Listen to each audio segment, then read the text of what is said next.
Hello guys, in this video I'm going to show you how to use the free frame mode on the Insta360 Go camera. This is the Go3, but you can do this on the previous versions as well.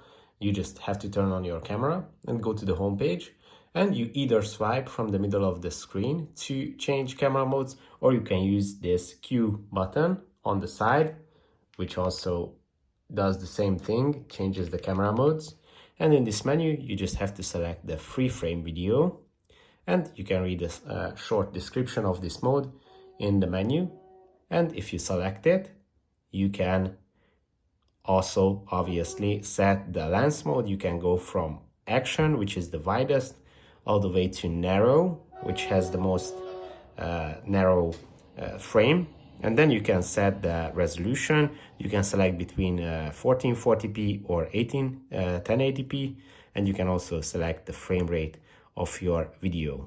And basically you can just start shooting, and you can select the aspect ratio of your video afterwards in the Insta360 app. If this video was helpful for you, please consider sending a super thanks donation.